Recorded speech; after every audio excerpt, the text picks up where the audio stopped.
अवघे 39 वर्षांचे आयुष्य लाभलेल्या अभिनेत्री रसिका जोशी यांनी मराठी नाटक, मालिका आणि चित्रपटसृष्टीत आपल्या दर्जेदार अभिनयाने एक वेगळी ओळख निर्माण केली. त्यांच्या कारकिर्दीचा प्रवास फार मोठा नसला तरी त्यांनी साकारलेल्या प्रत्येक भूमिकेने प्रेक्षकांच्या मनावर वेगळा ठसा उमटवला. विनोदी, गंभीर, नकारात्मक अशा अनेक प्रकारच्या भूमिका त्यांनी तितक्या सहजतेने आणि ताकदीने साकारल्या. हसा चकटफू, प्रपंच, घडलंय बिघडलंय, बंदिनी यांसारख्या अनेक मालिकांमध्ये त्यांनी दमदार अभिनय साकारला आहे. यंदा कर्तव्य आहे, नाना मामा, खबरदार, जबरदस्त, आई नंबर 1 अशा अनेक मराठी चित्रपटात त्यांनी काम केले. मराठीबरोबरच हिंदी चित्रपटसृष्टीतही त्यांनी आपल्या अभिनयाचा ठसा उमटवला. भूलभुलैया, गायब, वास्तुशास्त्र, एक हसीना थी, मालामाल विकले, जॉनी गद्दार, डरना जरूरी है, बिल्लू अशा अनेक हिंदी चित्रपटांमधील त्यांच्या भूमिका आजही प्रेक्षकांच्या स्मरणात आहेत. मात्र 2008 साली त्यांना कर्करोगाचे निदान झाले.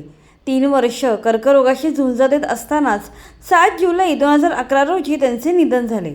त्यांच्या वैयक्तिक आयुष्याबद्दल फारशी कोणाला माहिती नाही आहे. फारच कमी लोकांना ठाऊक आहे की रसिका यांच्याप्रमाणेच त्यांचे पती देखील मनोरंजन विश्वात कार्यरत आहेत.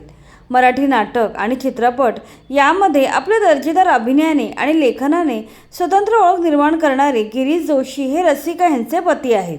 एका नाटकादरम्यान गिरीश आणि रसिका यांची ओळख झाली. यातूनच ते प्रेमात पडले आणि पुढे त्यांनी लग्न केलं.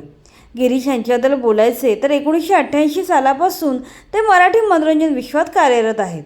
त्यांनी दिशा, कायद्याचे बोला, इश्श, बापरे बाप डोक्याला ताप, मी शिवाजीराजे भोसले बोलतोय, लालबाग परळ, फक्त लढ म्हणा, दुसरी गोष्ट अशा अनेक चित्रपटांमध्ये विविध भूमिका साकारल्या आहेत. अभिनयासोबतच लेखक म्हणूनही त्यांनी दर्जेदार कामगिरी केली आहे. त्यांनी माकडाच्या हाती चॅम्पियन, फायनल ड्राफ्ट, अभिनेत्री आणि लव्हबर्ड्स यांसारखी लोकप्रिय नाटके लिहिली आणि ती दिग्दर्शित केली. याबरोबरच आभाळमाया, भूमिका, असंभव, रुद्रम यांसारख्या अनेक गाजलेल्या मालिकांसाठी त्यांनी कथा, पटकथा आणि संवाद लेखक म्हणून काम केलं आहे. एक डाव धोबी पछाड, कदाचित, पाठवणी, रानभूल, काकस्पर्श आणि टेक केअर गुड नाईट यांसारख्या अनेक चित्रपटांच्या पटकथा त्यांनी लिहिल्या आहेत. नाटक, मालिका आणि चित्रपटांसोबतच त्यांनी अनेक वेबसिरीजसाठी सुद्धा लेखन केलं आहे. त्यांनी लिहिलेल्या डिटेक्टिव्ह धनंजय आणि मानवत मर्डर या थ्रिलर वेबसिरीज लोकांच्या पसंतीस उतरल्या आहेत. रसिका जोशी यांना कर्करोग झाल्याचं समजल्यानंतर गिरीश यांनी त्यांच्या उपचारादरम्यान शक्य तितका वेळ त्यांच्यासोबत घालवला. मात्र सर्व प्रयत्नानंतरही रसिका यांचं निधन झालं. रसिका यांचे अकाली निधन हा त्यांच्यासाठी खूप मोठा धक्का होता. या कठीण काळात गिरीश यांनी स्वतःला पूर्णपणे खचू दिलं नाही. त्यांनी लेखन, नाटक आणि चित्रपटाच्या माध्यमातून स्वतःला सावरलं. गिरीश जोशी यांनी अनेक मुलाखतींमध्ये रसिका जोशी यांच्या आठवणींना उजाळा दिला आहे. गिरीश जोशी कायम प्रसिद्धीच्या झोतापासून लांब राहत अत्यंत साधं आयुष्य जगतात. त्यांनी आपल्या कामातून मराठी मनोरंजन विश्वाला समृद्ध केलं आहे.